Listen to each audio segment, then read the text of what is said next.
6 भू आकृतिक प्रक्रियाएं।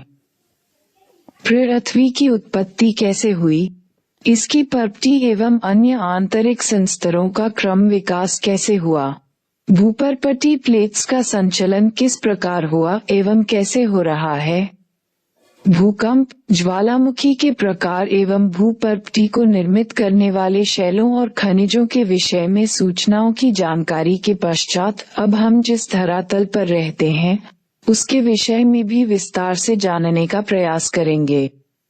हम इस प्रश्न के साथ प्रारंभ करते हैं। धरातल असमतल क्यों है? सर्वप्रथम भूपर्पटी गत्यात्मक है। आप अच्छी तरह जानते हैं कि यह क्षैतिज तथा ऊर्ध्वाधर दिशाओं में संचलित होती रहती है। निश्चित तौर पर यह भूतकाल में वर्तमान गति की अपेक्षा थोड़ी तीव्रतर संचलित होती थी। भूपर्पटी का निर्माण करने वाले पृथ्वी के भीतर सक्रिय आंतरिक बलों में पाया जाने वाला अंतर ही पृथ्वी के बाह्य सतह में अंतर के लिए उत्तरदायी है। मूलतः धरातल सूर्य से प्राप्त ऊर्जा द्वारा प्रेरित बाह्य बलों से अनवरत प्रभावित होता रहता है। निश्चित रूप से आंतरिक बल अभी भी सक्रिय हैं, यद्यपि उनकी तीव्रता में अंतर है। इसका तात्पर्य है कि धरातल पृथ्वी मंडल के अंतर्गत उत्पन्न हुए बाह्य बलों एवं पृथ्वी के अंदर उद्भूत आंतरिक बलों से अनवरत प्रभावित होता है तथा ये सर्वदा परिवर्तनशील है।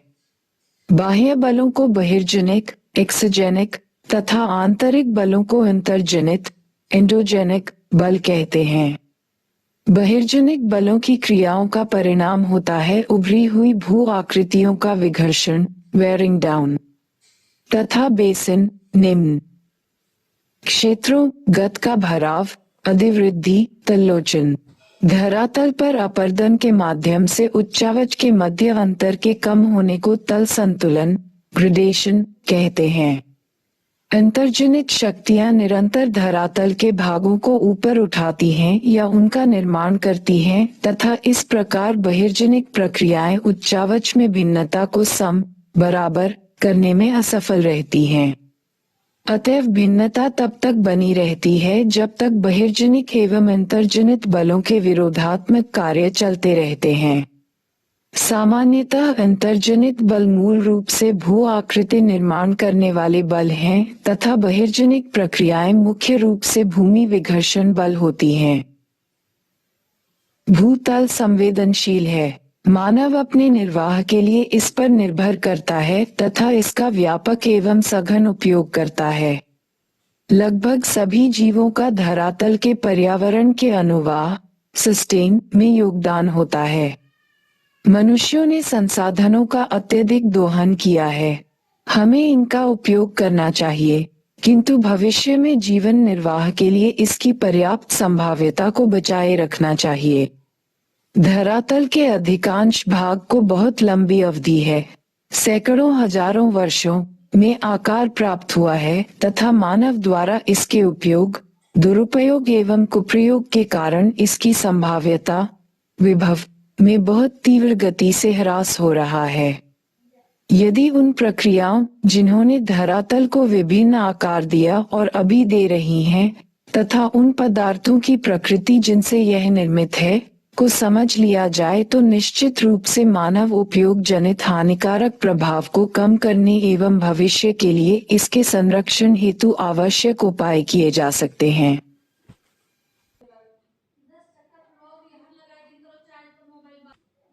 भू आकृतिक प्रक्रियाएं, जियोमॉर्फिक प्रोसेसेस। आप भू आकृतिक प्रक्रियाएं के अर्थ को समझना चाहेंगे।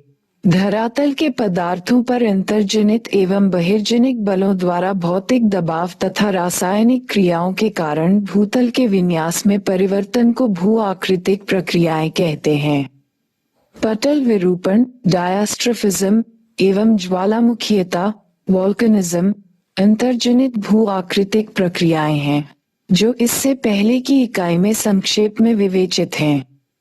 अपक्षय, वृहत क्षरण, मास वेस्टिंग, अपर्दन एवं निक्षेपण, डेपोजिशन बहिर्जनिक भू आकृतिक प्रक्रियाएं हैं। इनका इस अध्याय में विस्तार से विवेचन किया गया है। प्रकृति के किसी भी बहिर्जनिक तत्व जैसे जल, हिम, वायु इत्यादि जो धरातल के पदार्थों का अधिग्रहण, अक्वायर तथा परिवहन करने में सक्षम है, को भू आकृतिक कारक कहा जा सकता है। जब प्रकृति के ये तत्व ढाल प्रवणता के कारण गतिशील हो जाते हैं तो पदार्थों को हटाकर ढाल के सहारे ले जाते हैं और निचले भागों में निक्षेपित कर देते हैं। भू आकृतिक प्रक्रियाएं तथा भू आकृतिक कारक विशेषकर बहिर्जनिक को यदि स्पष्ट रूप से अलग अलग न कहा जाए तो इन्हें एक ही समझना होगा, क्योंकि ये दोनों एक ही होते हैं। एक प्रक्रिया एक बल होता है जो धरातल के पदार्थों के साथ अनुप्रयुक्त होने पर प्रभावी हो जाता है। एक कारक एजेंट एक गतिशील माध्यम जैसे प्रवाहित जल, हिमानी, हवा, लहरें एवं धाराएं इत्यादि है जो धरातल के पदार्थों को हटाता ले जाता तथा निक्षेपित करता है। इस प्रकार प्रवाहयुक्त जल, भूमिगत जल, हिमानी, हवा, लहरों, धाराओं इत्यादि को भू आकृतिक कारक कहा जा सकता है। क्या आप समझते हैं भू आकृतिक कारकों एवं भू आकृतिक प्रक्रियाओं में अंतर करना आवश्यक है? गुरुत्वाकर्षण ढाल के सहारे सभी गतिशील पदार्थों को सक्रिय बनाने वाली दिशात्मक डायरेक्शनल बल होने के साथ साथ धरातल के पदार्थों पर दबाव स्ट्रेस डालता है। अप्रत्यक्ष गुरुत्वाकर्षक प्रतिबल स्ट्रेस लहरों एवं ज्वार भाटा जनित धाराओं को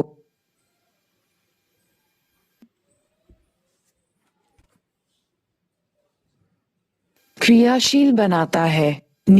संदेह गुरुत्वाकर्षण एवं ढाल प्रवणता के अभाव में गतिशीलता संभव नहीं है, अतः अपर्दन, परिवहन एवं निक्षेपण भी नहीं होगा। गुरुत्वाकर्षण एक ऐसा बल है जिसके माध्यम से हम धरातल से संपर्क में रहते हैं।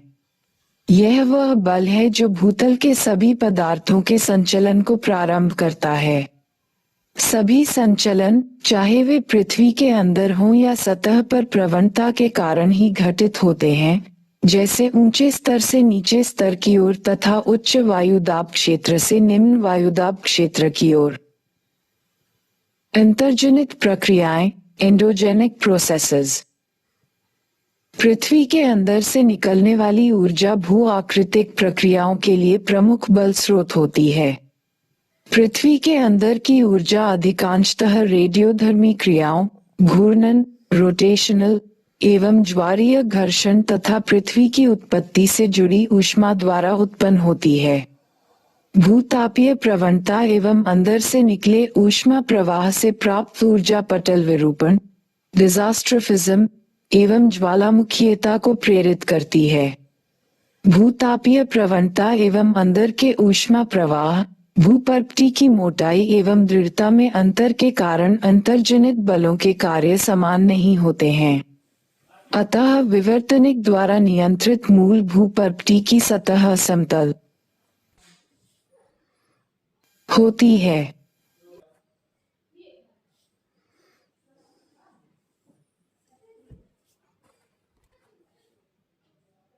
पटल विरूपण डायास्ट्रोफिज्म। सभी प्रक्रियाएं जो भूपर्पटी को संचालित, उत्थापित तथा निर्मित करती हैं, पटल विरूपण के अंतर्गत आती हैं। इनमें निम्नलिखित सम्मिलित हैं। 1. तीक्ष्ण वलयन के माध्यम से पर्वत निर्माण तथा भूपर्पटी की लंबी एवं संकीर्ण पट्टियों को प्रभावित करने वाली पर्वतनीय प्रक्रियाएं। धरातल के बड़े भाग के उत्थापन या विकृति में संलग्न महाद्वीप रचना संबंधी प्रक्रियाएं। अपेक्षाकृत छोटे स्थानीय संचलन के कारण उत्पन्न भूकंप। पर्पटी प्लेट के क्षैतिज संचलन करने में प्लेट विवर्तनिकी की भूमिका। प्लेट विवर्तनिक पर्वतनी की प्रक्रिया में भूपर्पटी वलयन के रूप में तीक्ष्णता से विकृत हो जाती है। महाद्वीप रचना के कारण साधारण विकृति हो सकती है।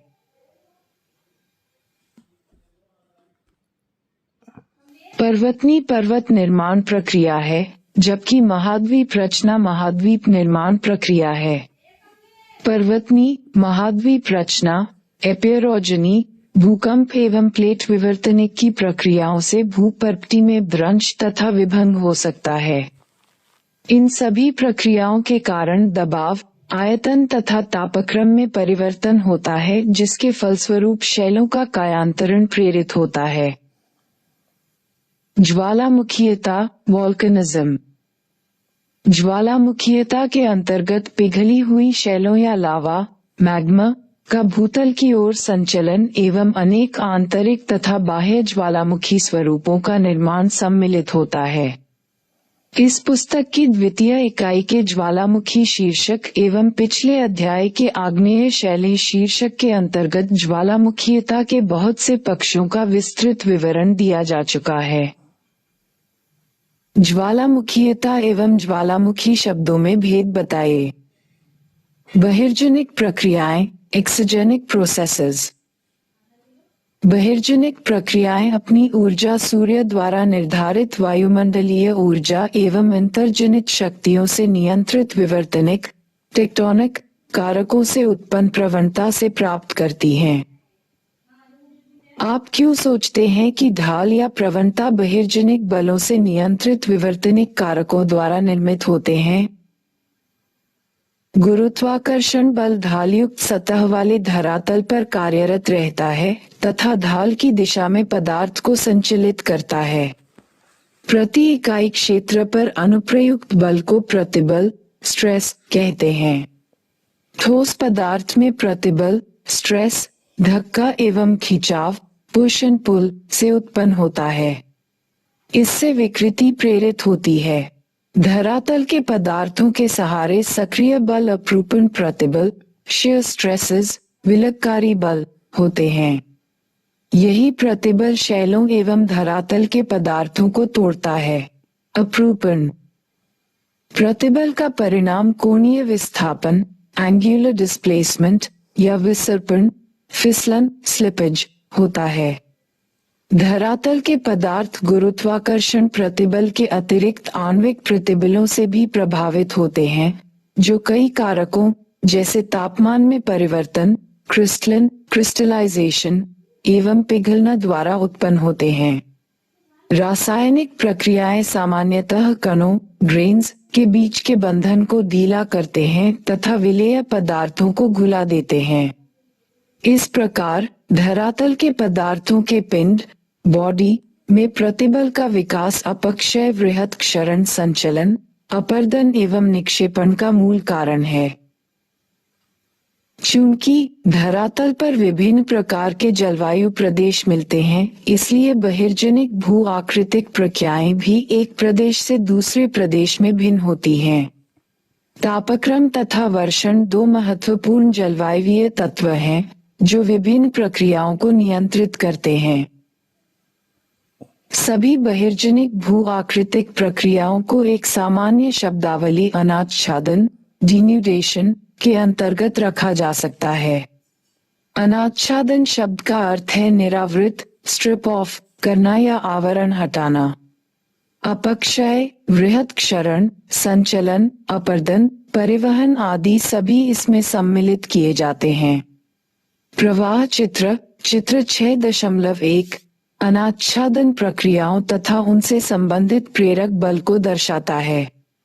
इससे ये स्पष्ट हो जाना चाहिए कि प्रत्येक प्रक्रिया के लिए एक विशिष्ट प्रेरक बल या ऊर्जा होती है। बहिर्जनिक भू आकृतिक प्रक्रियाएं एक क्षेत्र से दूसरे क्षेत्र में भिन्न भिन्न होती हैं। जैसा कि स्पष्ट है कि पृथ्वी के धरातल पर तापीय प्रवणता के कारण भिन्न भिन्न जलवायु प्रदेश स्थित हैं, जो कि अक्षांशीय, मौसमी एवं जल थल विस्तार में भिन्नता के द्वारा उत्पन्न होते हैं। तापमान एवं वर्षण जलवायु के दो महत्वपूर्ण घटक हैं जो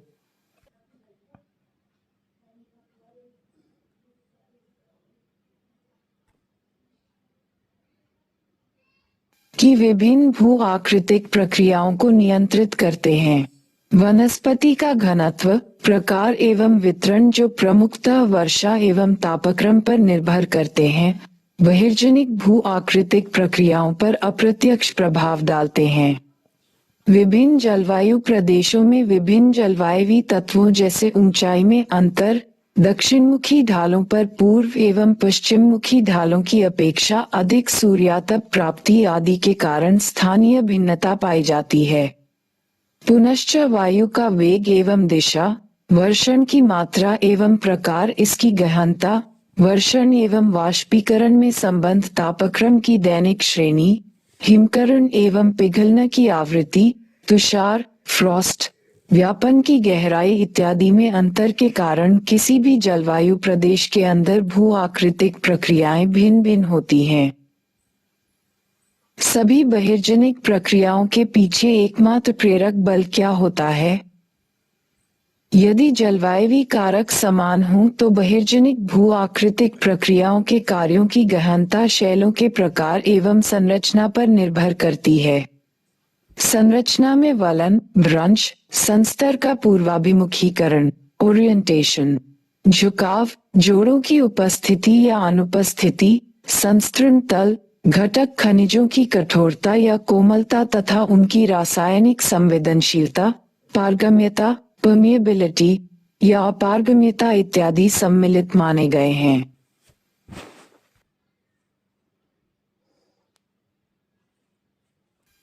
विभिन्न प्रकार की शैलें अपनी संरचना में भिन्नता के कारण भू आकृतिक प्रतिक्रियाओं के प्रति विभिन्न प्रतिरोध क्षमता प्रस्तुत करती हैं। एक विशेष शैली एक प्रक्रिया के प्रति प्रतिरोध पूर्ण तथा वही दूसरी प्रक्रिया के प्रति प्रतिरोध रहित हो सकती है। विभिन्न जलवायु दशाओं में एक विशेष प्रकार की शैली भू आकृतिक प्रतिक्रियाओं के प्रति भिन्न भिन्न अंशों का प्रतिरोध प्रस्तुत कर सकती है, अतएव वे भिन्न दरों पर कार्यरत रहती हैं तथा स्थलाकृति में भिन्नता का कारण बन जाती हैं। अधिकांश बहिर्जनिक भू आकृतिक प्रतिक्रियाओं का प्रभाव थोड़ा एवं मंद होता है तथा अल्पावधि में अनवगम्य, इम्परसेप्टिबल हो सकता है। दीर्घावधि में ये सतत श्रांति, फटीग के कारण शैलों को तीव्र रूप से प्रभावित करता है।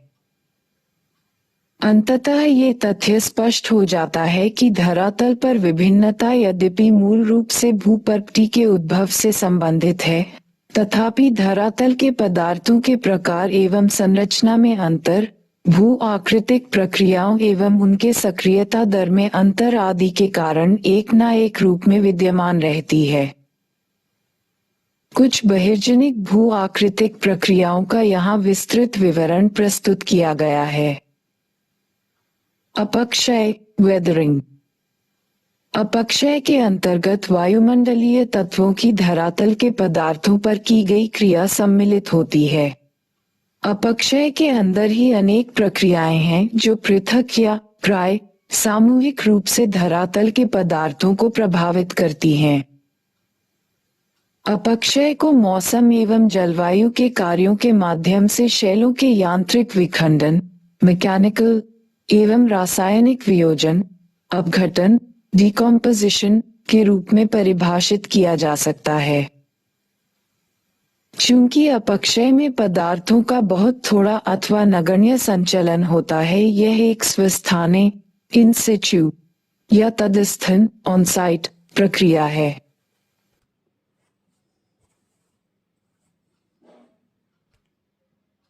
क्या अपक्षय के कारण कभी कभी होने वाली यह धीमी गति परिवहन का पर्याय है? यदि नहीं तो क्यों? अपक्षय प्रक्रियाएं जटिल भौमिकी, जलवायवी, स्थलाकृतिक एवं वनस्पतिक कारकों द्वारा प्रानुकूलित, कंडीशन्ड होती हैं। इन सब में जलवायु का विशेष महत्व है। न केवल अपक्षय प्रक्रियाएं अपितु अपक्षय मेंटल की गहराई भी एक जलवायु से दूसरे जलवायु में भिन्न भिन्न होती है। चित्र 6.2। चित्र 6.2 में विभिन्न जलवायु प्रदेशों के अक्षांश को अंकित कीजिए तथा उनसे प्राप्त विवरण की तुलना कीजिए। अपक्षय प्रक्रियाओं के 3 प्रमुख प्रकार हैं। 1. रासायनिक, 2. भौतिक या यांत्रिक एवं 3. जैविक। इनमें से कोई एक प्रक्रिया कतिपय ही अकेले काम करती है, परंतु प्रायः किसी एक प्रक्रिया का अधिक महत्वपूर्ण योगदान देखा जा सकता है। रासायनिक अपक्षय प्रक्रियाएं, केमिकल वेदरिंग प्रोसेसेस। अपक्षय प्रक्रियाओं का एक समूह जैसे कि विलन, कार्बोनेटीकरण, जलयोजन, ऑक्सीकरण तथा न्यूनीकरण शैलों के अपघटन, विलन अथवा न्यूनीकरण का कार्य करते हैं, जो कि रासायनिक क्रिया द्वारा सूक्ष्म प्लास्टिक अवस्था में परिवर्तित हो जाती हैं। ऑक्सीजन, धरातलीय जल, मृदा जल एवं अन्य अम्लों की प्रक्रिया द्वारा चट्टानों का न्यूनीकरण होता है। इसमें ऊष्मा के साथ जल एवं वायु, ऑक्सीजन तथा कार्बन डाइऑक्साइड की विद्यमानता सभी रासायनिक प्रतिक्रियाओं को तीव्र गति देने के लिए आवश्यक है। वायु में विद्यमान कार्बन डाइऑक्साइड के अतिरिक्त पौधों एवं पशुओं का अपघटन भूमिगत कार्बन डाइऑक्साइड की मात्रा को बढ़ा देता है। विभिन्न खनिजों पर रासायनिक प्रतिक्रियाएं किसी अनुसंधानशाला में प्रतिक्रियाओं के समान ही होती हैं। भौतिक अपक्षय प्रक्रियाएं, फिजिकल वेदरिंग प्रोसेसेस। भौतिक या यांत्रिक अपक्षय प्रक्रियाएं कुछ अनुप्रयुक्त बलों फोर्सेस पर निर्भर करती हैं। ये अनुप्रयुक्त बल निम्नलिखित हो सकते हैं। आई, गुरुत्वाकर्षक बल, जैसे अत्यधिक ऊपर भार दबाव एवं अपरूपण प्रतिबल, shear स्ट्रेस। ई, तापक्रम में परिवर्तन, क्रिस्टल रवों में वृद्धि एवं पशुओं के क्रियाकलापों के कारण उत्पन्न विस्तारण, एक्सपेंशन बल। ई, शुष्कन एवं आर्द्रन चक्रों से नियंत्रित जल का दबाव। इनमें से कई बल धरातल एवं विभिन्न धरातल पदार्थों के अंदर अनुप्रयुक्त होती हैं, जिसका परिणाम शैलों का विभंग फ्रैक्चर होता है। भौतिक अपक्षय प्रक्रियाओं में अधिकांश तापीय विस्तारण एवं दबाव के निर्मुक्त होने रिलीज के कारण होता है। ये प्रक्रियाएं लघु एवं मंद होती हैं, परंतु कई बार संकुचन एवं विस्तारण के कारण शैलों के सतत श्रांति फटीग के फलस्वरूप ये शैलों को बड़ी हानि पहुंचा सकती हैं। जैविक कार्य एवं अपक्षय बायोलॉजिकल एक्टिविटी एंड वेदरिंग।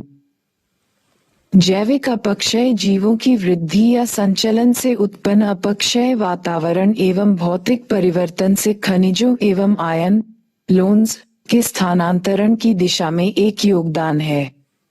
केंचुओं, दीमकों, चूहों, कृंतकों इत्यादि जैसे जीवों द्वारा बिल खोदने एवं वेजिंग फान के द्वारा नई सतहों सर्फेसेस का निर्माण होता है, जिससे रासायनिक प्रक्रिया के लिए अनावृत एक्सपोज सतह में नमी एवं हवा के वेधन में सहायता मिलती है।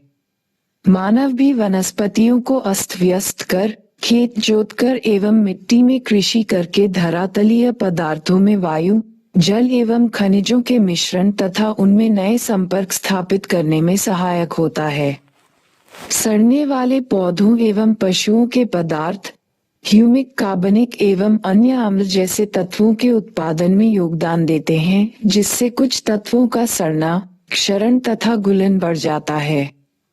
पौधों की जड़ें धरातल के पदार्थों पर जबरदस्त दबाव डालती हैं तथा उन्हें यांत्रिक ढंग मैकेनिकली से तोड़कर अलग अलग कर देती हैं।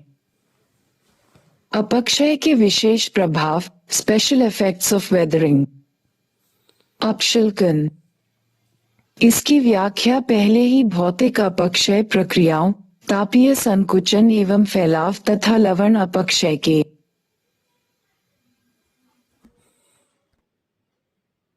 अंतर्गत की जा चुकी है। अपशल्कन एक परिणाम है, प्रक्रिया नहीं। शैल या आधार शैल के ऊपर से मोटे तौर पर घुमावदार चादर के रूप में उत्खंडित या पत्रकन होता है, जिसके परिणामस्वरूप चिकनी एवं गोल सतह का निर्माण होता है। अपशल्कन अभारितकरण, अनलोडिंग एवं तापक्रम परिवर्तन द्वारा प्रेरित फैलाव एवं संकुचन के कारण भी होता है। अपशल्कित गुंबद एवं टॉस क्रमशः अभारितकरण एवं तापीय संकुचन से उत्पन्न होते हैं। अपक्षय का महत्व, सिग्निफिकेंस ऑफ वेदरिंग। अपक्षय प्रक्रियाएं शैलों को छोटे छोटे टुकड़ों में तोड़ने तथा न केवल आवरण प्रस्तर एवं मृदा निर्माण के लिए मार्ग प्रशस्त करते हैं, अपितु अपर्दन एवं वृहत संचलन, मास मूवमेंट के लिए भी उत्तरदायी होते हैं। जैव मात्रा एवं जैव विविधता प्रमुखतः वनों, वनस्पति की देन है तथा वन, अपक्षयी प्रावार, वेदरिंग मैंटल की गहराई पर निर्भर करता है। यदि शैलों का अपक्षय न हो तो अपर्दन का कोई महत्व नहीं होता। इसका अर्थ है कि अपक्षय वृहत क्षरण, अपर्दन उच्चावच के लघुकरण में सहायक होता है एवं स्थलाकृतियां अपर्दन का परिणाम है। शैलों का अपक्षय एवं निक्षेपण राष्ट्रीय अर्थव्यवस्था के लिए अति महत्वपूर्ण है, क्योंकि मूल्यवान खनिजों जैसे लोहा, मैंगनीज, एल्यूमिनियम, तांबा के अयस्कों के समृद्धीकरण, एनरिचमेंट एवं संकेंद्रण, कंसंट्रेशन में ये सहायक होता है। अपक्षय मृदा निर्माण की एक महत्वपूर्ण प्रक्रिया है। जब शैलों का अपक्षय होता है तो कुछ पदार्थ भूमिगत जल द्वारा रासायनिक तथा भौतिक निक्षालन के माध्यम से स्थानांतरित हो जाते हैं तथा शेष बहुमूल्य पदार्थों का संकेंद्रण हो जाता है। इस प्रकार के अपक्षय के हुए बिना बहुमूल्य पदार्थों का संकेंद्रण अपर्याप्त होगा तथा आर्थिक दृष्टि से उनका दोहन, प्रक्रमण तथा शोधन के लिए व्यवहार्य नहीं होगा। इसी को समृद्धीकरण कहते हैं। बृहत संचलन, मास मूवमेंट। बृहत संचलन के अंतर्गत वे सभी संचलन आते हैं जिनमें शैलों का बृहत मलबा, डेब्री, गुरुत्वाकर्षण के सीधे प्रभाव के कारण ढाल के अनुरूप स्थानांतरित होता है।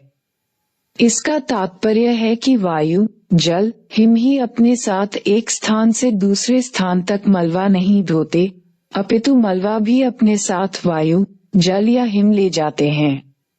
बृहत मलबे की संचलन गति मंद से तीव्र हो सकती है, जिसके फलस्वरूप पदार्थों के छिछले से गहरे स्तंभ प्रभावित होते हैं, जिनके अंतर्गत विसर्पण, बहाव, स्खलन एवं पतन, फॉल सम्मिलित होते हैं।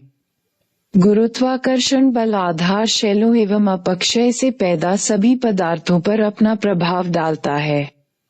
यद्यपि बृहत संचलन के लिए अपक्षय अनिवार्य नहीं है, परंतु यह इसे बढ़ावा देता है। बृहत संचलन अपक्षयित ढालों पर अनपक्षयित पदार्थों की अपेक्षा बहुत अधिक सक्रिय रहता है। बृहत संचलन में गुरुत्वाकर्षण शक्ति सहायक होती है तथा कोई भी भू आकृतिक कारक जैसे प्रवाहित जल, हिमानी, वायु लहरें एवं धाराएं बृहत संचलन की प्रक्रिया में सीधे रूप से सम्मिलित नहीं होते। इसका अर्थ है कि बृहत संचलन अपर्दन के अंदर नहीं आता है, यद्यपि पदार्थों का संचलन गुरुत्वाकर्षण की सहायता से एक स्थान से दूसरे स्थान को होता रहता है।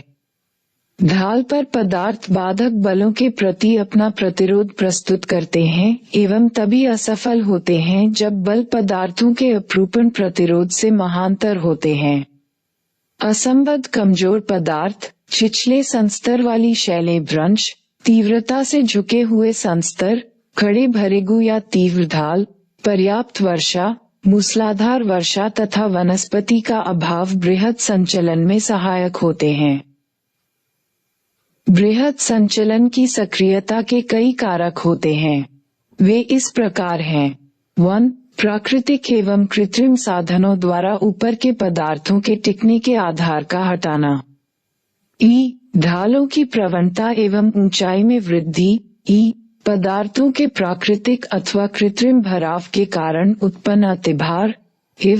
अत्यधिक वर्षा, संतृप्ति एवं ढाल के पदार्थों के स्नेहन, लुब्रिकेशन द्वारा उत्पन्न अतिभार। मूल ढाल की सतह पर से पदार्थ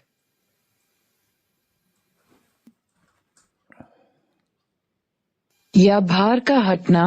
भूकंप आना। विस्फोट या मशीनों का कंपन, वाइब्रेशन। अत्यधिक प्राकृतिक रिसाव। झीलों, जलाशयों एवं नदियों से भारी मात्रा में जल निष्कासन एवं परिणामस्वरूप ढालों एवं नदी तटों के नीचे से जल का मंद गति से बहना। x प्राकृतिक वनस्पति का अंधाधुंध विनाश। संचलन के निम्न 3 रूप होते हैं। 1. अनुप्रस्थ विस्थापन, तुषार वृद्धि या अन्य कारणों से मृदा का अनुप्रस्थ विस्थापन। ई प्रवाह एवं ई स्खलन।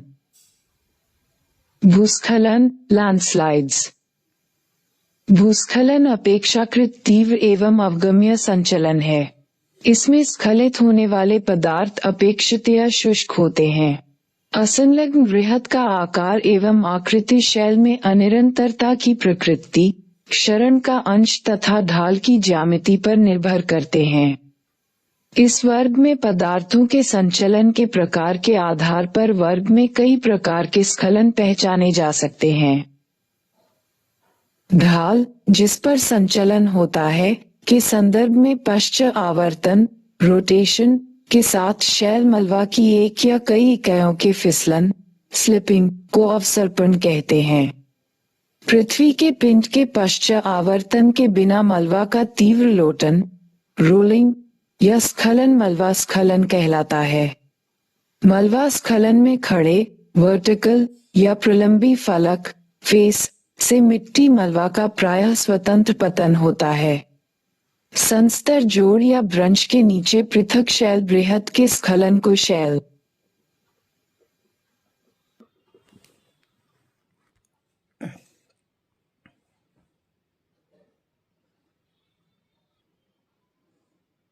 स्खलन कहते हैं। तीव्र ढालों पर शैल स्खलन बहुत तीव्र एवं विध्वंसक होता है। चित्र 6.3 तीव्र ढाल पर भूस्खलन की खरोंच दर्शाता है। तीव्र नदी संस्तरण तल जैसे अनिरंतरताओं के सहारे स्खलन एक समतलीय पात के रूप में घटित होता है। किसी तीव्र ढाल के सहारे शैल खंडों का ढाल से दूरी रखते हुए स्वतंत्र रूप से गिरना शैल पतन, फॉल कहलाता है। शैल पतन शैलों के फलक के उथले संस्तर से होता है, जो इसे शैल स्खलन, जिसमें पदार्थ पर्याप्त गहराई तक प्रवाहित होते हैं, से अलग करता है। बृहद क्षरण एवं बृहद संचलन में से आपके अनुसार कौन सी शब्दावली अधिक उपयुक्त है एवं क्यों? क्यों मृदा सर्पण को तीव्र प्रवाह संचलन, रैपिड फ्लो मूवमेंट के अंतर्गत सम्मिलित किया जा सकता है? ऐसा क्यों हो सकता है या क्यों नहीं? हमारे देश में मलबा अवधाव एवं भूस्खलन हिमालय में प्रायः घटित होते हैं। इसके अनेक कारण हैं। पहला, हिमालय विवर्तनिक दृष्टिकोण से सक्रिय है। यह अधिकांशतः परतदार शैलों एवं असंगठित एवं अर्ध संगठित पदार्थों से बना हुआ है। इसकी ढाल मध्यम न होकर तीव्र है। हिमालय की तुलना में तमिलनाडु, कर्नाटक एवं केरल की सीमा बनाता हुआ नीलगिरी एवं पश्चिमी तट के किनारे पश्चिमी घाट अपेक्षाकृत विवर्तनिकी दृष्टि से अधिक स्थायी, स्टेबल है तथा बहुत कठोर शैलों से निर्मित है। परंतु अब भी इन पहाड़ियों में मलबा अवधाव एवं भूस्खलन होते रहते हैं, यद्यपि उनकी बारंबारता उतनी नहीं है जितनी हिमालय में, क्योंकि पश्चिमी घाट एवं नीलगिरी में ढाल खड़े भरेगू एवं कगार के साथ तीव्रतर हैं। तापक्रम में परिवर्तन एवं ताप परिसर रेंजेस के कारण यांत्रिक अपक्षय सुस्पष्ट होता है। वहाँ लघु अवधि में अधिक वर्षा होती है, अतः इन स्थानों में भूस्खलन एवं मलबा अवधाव के साथ प्रायः सीधे शैल पतन, डायरेक्ट रॉकफॉल होता है। अपर्दन एवं निक्षेपण, इरोजन एंड डेपोजिशन। अपर्दन के अंतर्गत शैलों के मलबे की अवाप्ति, एक्विजिशन एवं उनके परिवहन को सम्मिलित किया जाता है। पिंडाकार शैलें जब अपक्षय एवं अन्य क्रियाओं के कारण छोटे छोटे टुकड़ों, फ्रैगमेंट्स में टूटती हैं तो अपर्दन के भू आकृतिक कारक जैसे कि प्रवाहित जल, भौमजल, हिमानी, वायु, लहरें एवं धाराएं उनको एक स्थान से हटाकर दूसरे स्थानों को ले जाते हैं, जो कि इन कारकों के गत्यात्मक स्वरूप पर निर्भर करते हैं। भू आकृतिक कारकों द्वारा परिवहन किया जाने वाले चट्टानी मलबे द्वारा अपघर्षण भी अपर्दन में पर्याप्त योगदान देता है। अपर्दन द्वारा उच्चावचन का निम्नीकरण होता है, अर्थात भूदृश्य विघर्षित होते हैं। इसका तात्पर्य है कि अपक्षय अपर्दन में सहायक होता है, लेकिन अपक्षय अपर्दन के लिए अनिवार्य दशा नहीं है। अपक्षय, बृहत क्षरण एवं अपर्दन निम्नीकरण की प्रक्रियाएं हैं। बृहत संचलन एवं अपर्दन में अंतर है। बृहत संचलन में शैल मलबा, चाहे वह शुष्क हो अथवा नम, गुरुत्वाकर्षण के कारण स्वयं आधार तल पर जाते हैं, परंतु प्रवाहशील जल, हिमानी, लहरें एवं धाराएं तथा वायु निलंबित मलबे को नहीं ढोते हैं। वस्तुतः यह अपर्दन ही है जो धरातल में होने वाले अनवरत परिवर्तन के लिए उत्तरदायी है। जैसा कि चित्र संख्या 6.1 से स्पष्ट है कि अपर्दन एवं परिवहन जैसी अनाच्छादन प्रक्रियाएं गतिज ऊर्जा द्वारा नियंत्रित होती हैं। धरातल के पदार्थों का अपर्दन एवं परिवहन वायु, प्रवाहशील जल, हिमानी, लहरों एवं धाराओं तथा भूमिगत जल द्वारा होता है।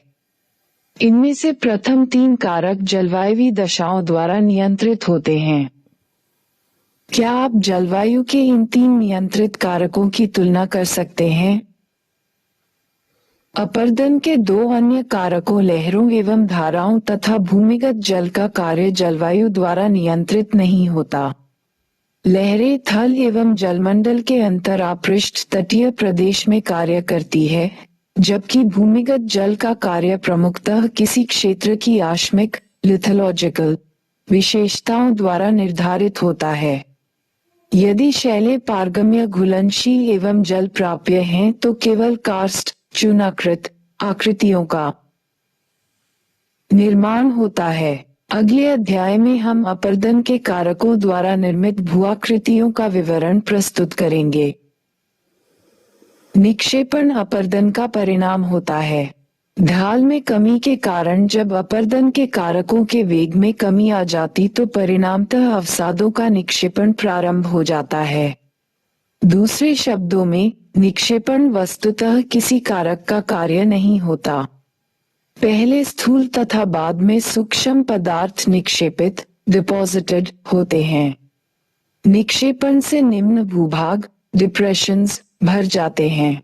वहीं अपर्दन के कारक जैसे प्रवाहयुक्त जल, हिमानी, वायु, लहरें, धाराएं एवं भूमिगत जल इत्यादि तल्लोचन अथवा निक्षेपण के कारक के रूप में भी कार्य करने लग जाते हैं।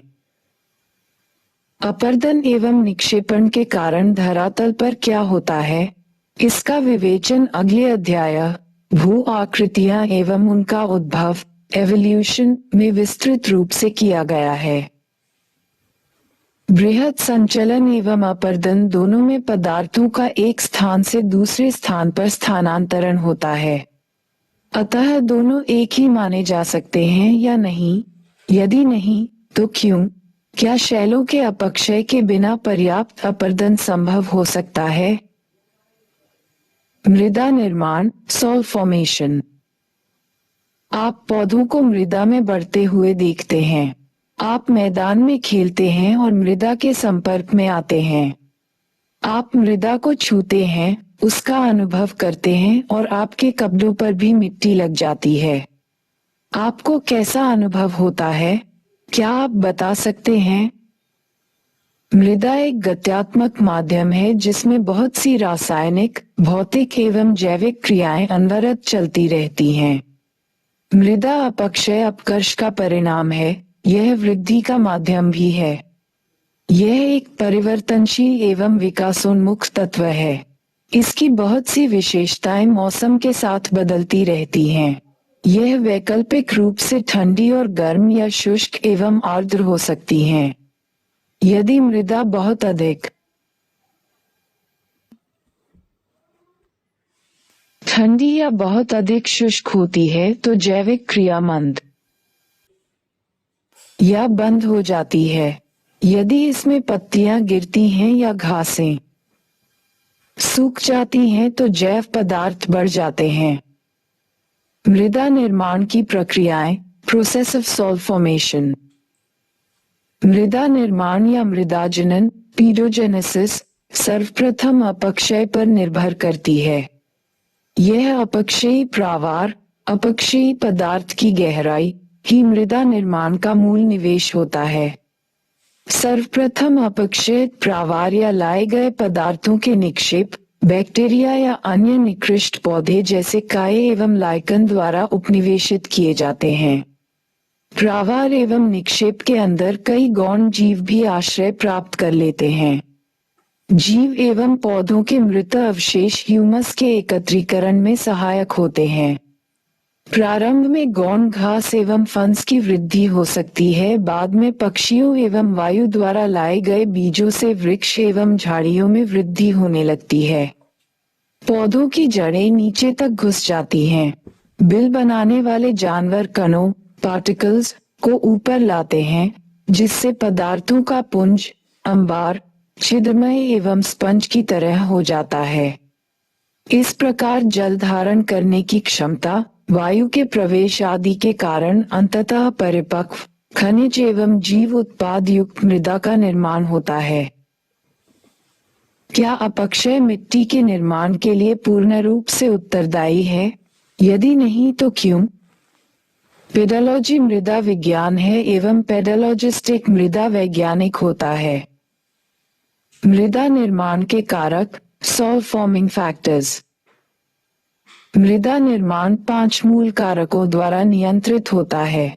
ये कारक है आय मूल पदार्थ शैली ई स्थलाकृति ई जलवायु एव जैविक क्रियाएं एवं वी समय।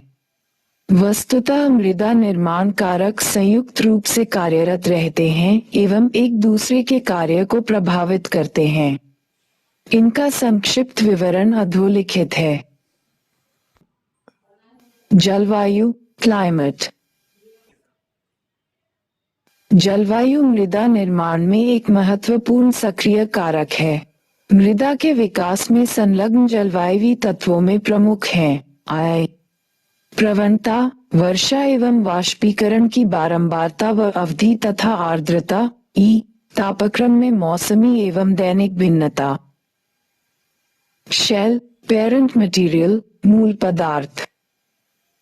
मृदा निर्माण में मूल शैल एक निष्क्रिय नियंत्रक कारक है। मूल शैल कोई भी स्वस्थाने इन सिचु या उसी स्थान पर अपक्षयित शैल मलबा अवशिष्ट मृदा या लाए गए निक्षेप परिवहनकृत मृदा हो सकती है। मृदा निर्माण गठन मलबा के आकार संरचना एकल पृथक कणों मलबा के कणों का विन्यास तथा शैल निक्षेप के खनिज एवं रासायनिक संयोजन पर निर्भर करता है।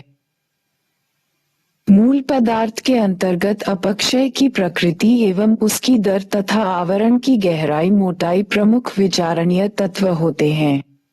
समान आधार शैल पर मृदाओं में अंतर हो सकता है तथा असमान आधार पर समान मृदाएं मिल सकती हैं।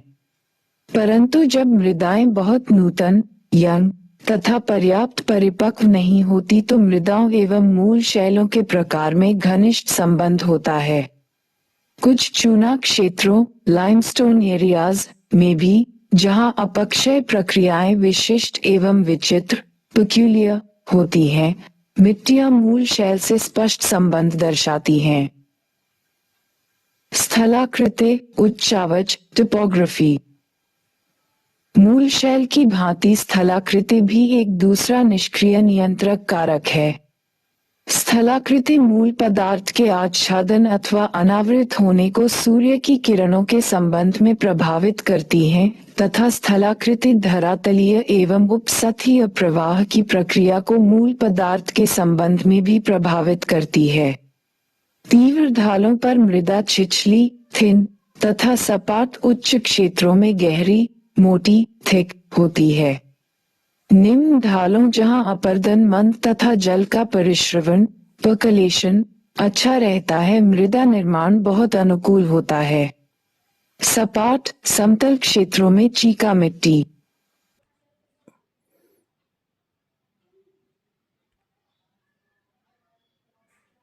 क्ले के मोटे स्तर का विकास हो सकता है तथा जैव पदार्थ के अच्छे एकत्रीकरण के साथ मिट्टी, मृदा का रंग भी गहरा काला हो सकता है। जैविक क्रियाएं, बायोलॉजिकल एक्टिविटीज।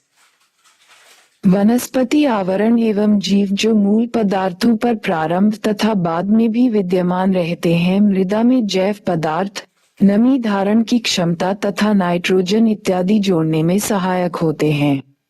मृत पौधे मृदा को सूक्ष्म विभाजित जैव पदार्थ ह्यूमस प्रदान करते हैं। कुछ जैविक अम्ल जो ह्यूमस बनने की अवधि में निर्मित होते हैं, मृदा के मूल पदार्थों के खनिजों के विनियोजन में सहायता करते हैं।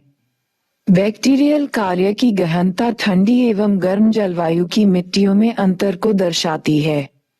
ठंडी जलवायु में ह्यूमस एकत्रित हो जाता है क्योंकि यहाँ बैक्टीरियल वृद्धि धीमी होती है। उप आर्कटिक एवं टुंड्रा जलवायु में निम्न बैक्टीरियल क्रियाओं के कारण अवयोजित जैविक पदार्थों के साथ पीट के संस्तर विकसित हो जाते हैं। आर्द्र, उष्ण एवं भूमध्य रेखीय जलवायु में बैक्टीरियल वृद्धि एवं क्रियाएं सघन होती हैं तथा मृत वनस्पति शीघ्रता से ऑक्सीकृत हो जाती है, जिससे मृदा में ह्यूमस की मात्रा बहुत कम रह जाती है। बैक्टीरिया एवं मृदा के जीव हवा से गैसीय नाइट्रोजन प्राप्त कर उसे रासायनिक रूप में परिवर्तित कर देते हैं, जिसका पौधों द्वारा उपयोग किया जा सकता है। इस प्रक्रिया को नाइट्रोजन निर्धारण, नाइट्रोजन फिक्सेशन कहते हैं। राइजोबियम एक प्रकार का बैक्टीरिया जंतु वाले लेग्यूमिनस पौधों के जड़ ग्रंथिका में रहता है तथा मेजबान होस्ट पौधों के लिए लाभकारी नाइट्रोजन निर्धारित करता है। चींटी, दीमक, केचुए, कृंतक, रोडेंट्स इत्यादि कीटों का महत्व अभियांत्रिकी मैकेनिकल सा होता है, परंतु मृदा निर्माण में ये महत्वपूर्ण होते हैं क्योंकि वे मृदा को बार बार ऊपर नीचे करते रहते हैं। केचुए मिट्टी खाते हैं, अतः उनके शरीर से निकलने वाली मिट्टी का गठन एवं रसायन परिवर्तित हो जाता है। कालावधि टाइम। मृदा निर्माण में कालावधि तीसरा महत्वपूर्ण कारक है। मृदा निर्माण प्रक्रियाओं के प्रचलन में लगने वाले काल समय की अवधि मृदा की परिपक्वता एवं उसके पार्श्विका प्रोफाइल का विकास निर्धारण करती है। एक मृदा तभी परिपक्व होती है जब मृदा निर्माण की सभी प्रक्रियाएं लंबे काल तक पार्श्विका विकास करते हुए कार्यरत रहती हैं। थोड़े समय पहले रिसेंटली निक्षेपित जलोढ़ मिट्टी या हिमानी टिल से विकसित मृदाएं तरुण, युवा, यंग मानी जाती हैं तथा उनमें संस्तर होराइजन का अभाव होता है अथवा कम विकसित संस्तर मिलता है। संपूर्ण परिप्रेक्ष्य में मिट्टी के विकास या उसकी परिपक्वता के लिए कोई विशिष्ट स्पेसिफिक कालावधि नहीं है। क्या मृदा निर्माण प्रक्रिया एवं मृदा निर्माण नियंत्रक कारकों को अलग करना आवश्यक है? मृदा निर्माण प्रक्रिया में कालावधि स्थलाकृति एवं मूल पदार्थ निष्क्रिय नियंत्रक कारक क्यों माने जाते हैं?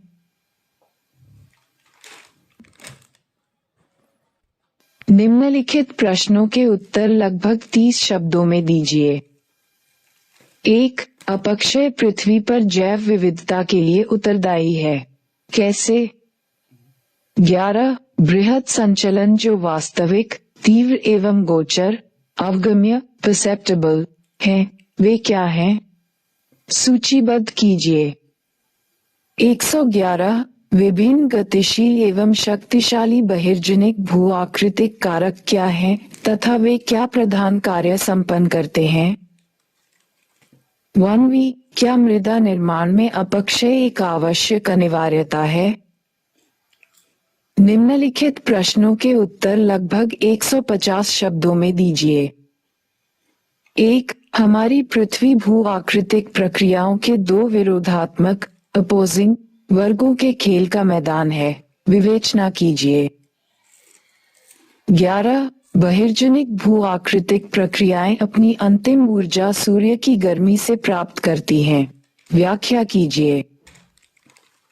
111 क्या भौतिक एवं रासायनिक अपक्षय प्रक्रियाएं एक दूसरे से स्वतंत्र हैं? यदि नहीं तो क्यों? सोदाहरण व्याख्या कीजिए। 1 आप किस प्रकार मृदा निर्माण प्रक्रियाओं तथा मृदा निर्माण कारकों के बीच अंतर ज्ञात करते हैं? जलवायु एवं जैविक क्रियाओं की मृदा निर्माण में दो महत्वपूर्ण कारकों के रूप में क्या भूमिका है?